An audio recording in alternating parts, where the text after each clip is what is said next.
बेचारे पूरे ब्रह्मांड का चक्कर लगाकर वर्षों निकल गए,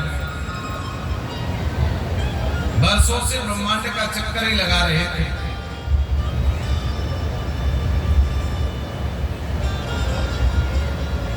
यहाँ विवाह भी हो गया, विवाह के बाद संतान भी हो गई। कार्तिकेय जी लौट कर आए, और जब कार्तिकेय जी लौट कर आए तो नारद जी पहले मिले।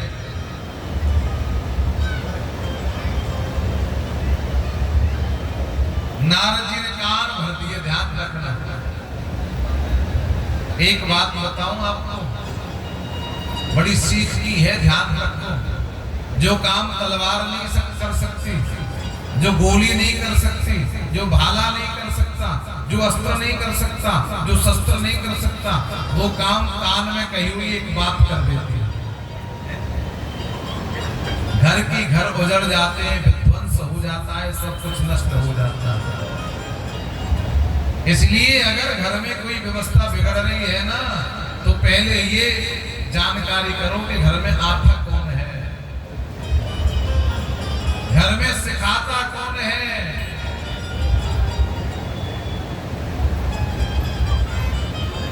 कार्तिकेय जी बड़े प्रसन्न होकर के यात्रा करके आए।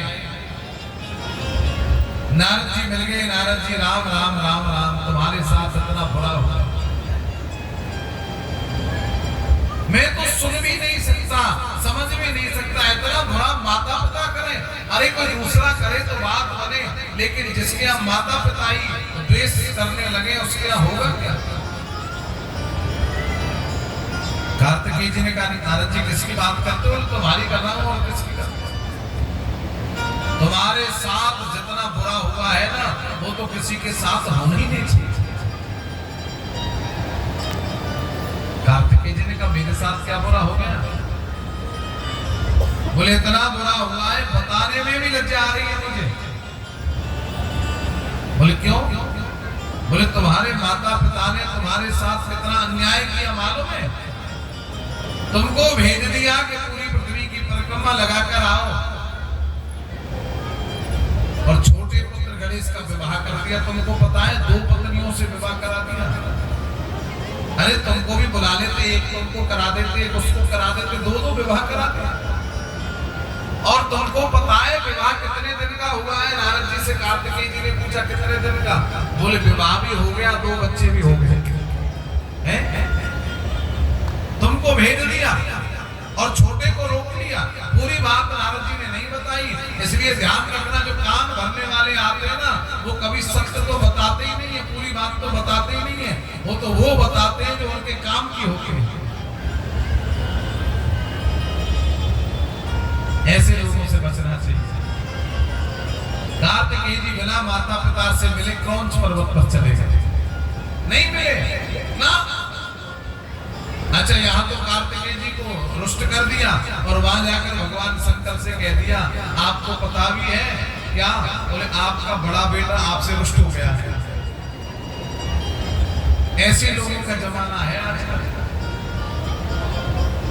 चोर से कह दें चोरी कर लो, और पुलिस से कह दें उसे पकड़ लो, वही व्यक्ति सफल हो गया। शंकर जी ने कहा, मेरे पुत्र को रुष्ट होने का क्या कारण हो गया? बोले, हमें नहीं पता कारण क्या है, लेकिन हमें तो पता है कि कैलाश तक आते हुए देखा, और हमसे कहकर चले गए कि अब हम माता पिता से बात नहीं करेंगे।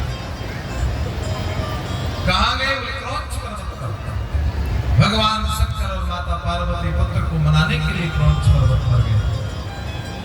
लेकिन कार्तिकेय ने एक न मानी, पिताजी आपका सम्मान है, माता पिता से कोई द्वेष नहीं है मुझे, लेकिन अब मैं कैलाश पर नहीं जाऊंगा।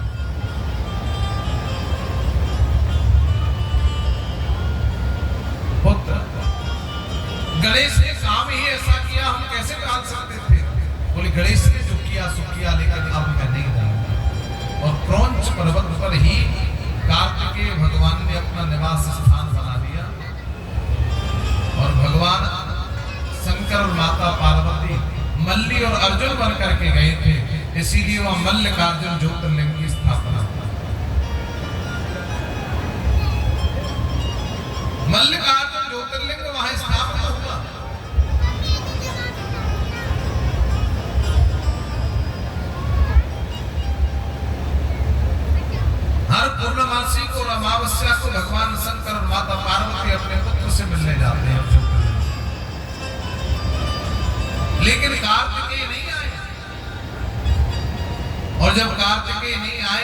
गणेश जी बनाने गए। अभी उत्सव आएगा ना भाद्रपद मास में, गणेश चौथ नहीं आता, अपने अपने घर में सब गणेश जी लाते हैं। कौन कौन लाते हैं हाथ उठाओ ना जरा। लाओ, अच्छी बात है, पूजन करो, अच्छी बात है, लेकिन दिल्ली वासियों सुन लो, गणेश जी का विसर्जन मत करो। हमारे यहाँ उत्तर भारत में गणेश जी का विसर्जन नहीं होता है।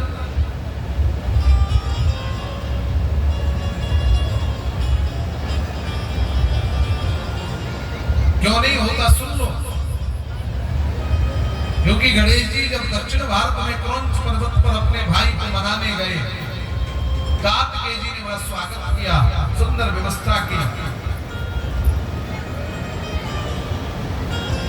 गणेश जी कुछ दिन रहे, कार्तिकेय जी ने मना कर दिया कि मैं नहीं आऊंगा। तो गणेश जी वहां से कैलाश आए। जब गणेश जी आए तो कार्तिकेय जी ने कहा अगले वर्ष भैया फिर मिलने आए। क्योंकि भगवान शंकर ने इस पूरी धरती को दो भागों में बांट दिया। उत्तर भारत का राज्य श्री गणेश जी को दे दिया और दक्षिण भारत का श्री कार्तिकेय जी को दे दिया। उत्तर भारत में गणेश जी की पूजा का विधान है, विसर्जन का विधान नहीं है। जिस घर से गणेश का और लक्ष्मी का ही विसर्जन हो जाए और बचेगा क्या। इसलिए गणेश जी का कभी किसी पूजा में विसर्जन होता ही नहीं है हमारे यहाँ। इसलिए गणेश जी की पूजा करो, 5 दिन विशेष पूजा करो, 7 दिन विशेष पूजा करो, लेकिन कोई ऐसी प्रतिमा लाओ, तांबे की प्रतिमा लाओ, पीतल की प्रतिमा लाओ, जिसे घर में विशेष सिंहासन पर बिठा करके पूजा भी कर सके और फिर उसे विराजमान करके रोज धूप दीप भी दिखा सके। आप अगर गणेश जी लाकर विसर्जन करते हो तो भक्ति के साथ साथ अपराध भी कर रहे हो। ये लोग बताना नहीं चाहते, क्योंकि आजकल जो ज्ञान रह गया है वो शास्त्रों का ज्ञान नहीं है लोगों के पास, पुस्तक पढ़ने का ज्ञान नहीं है लोगों के पास, धर्म ग्रंथ पढ़े नहीं है लोगों ने। क्या किया है वो यूट्यूब चलाया है। यूट्यूबर क्या करते हैं, एक दूसरे की पोस्ट उठाते हैं, डाल देते हैं, उन्हें खुद ही नहीं पता हम डाल क्या रहे हैं। और हमारी माताएं भ्रमित हो जाती हैं इसी बात को लेकर।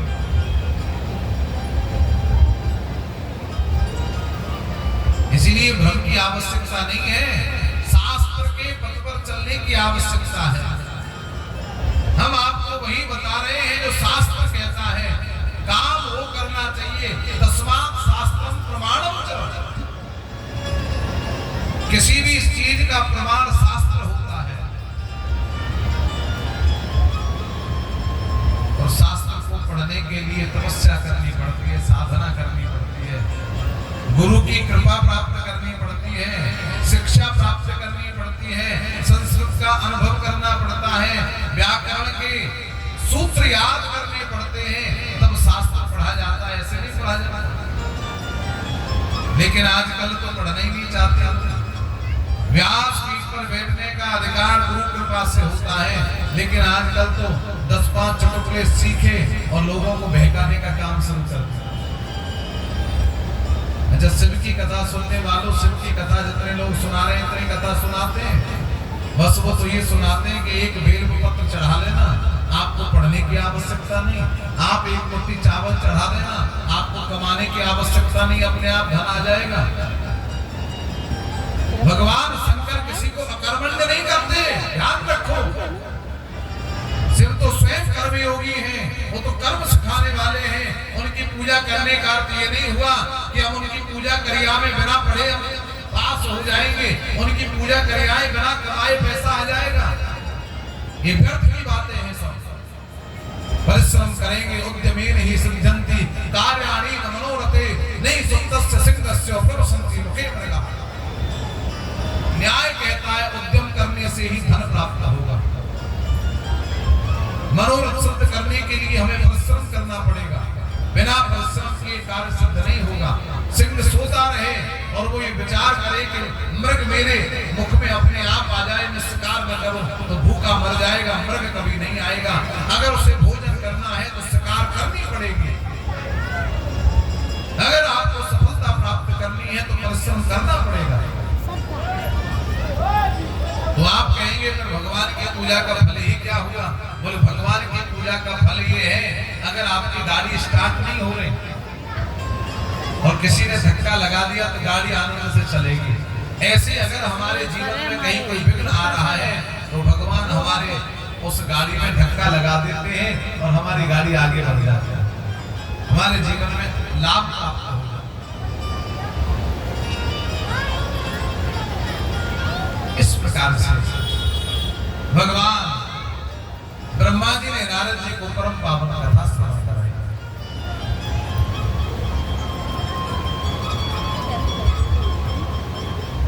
तारकासुर का उद्धार हो गया।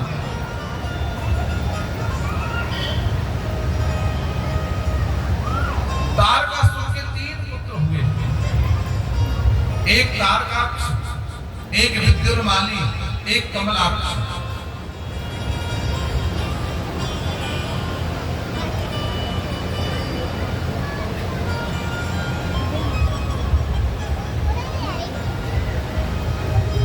इन तीनों ने 3 कुल बनाए।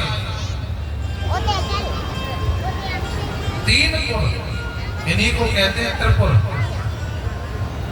भगवान का नाम त्रिपुरारी है, शंकर जी का आपने सुना हो। भगवान शंकर को त्रिपुरारी क्यों कहते हैं? क्योंकि इन्होंने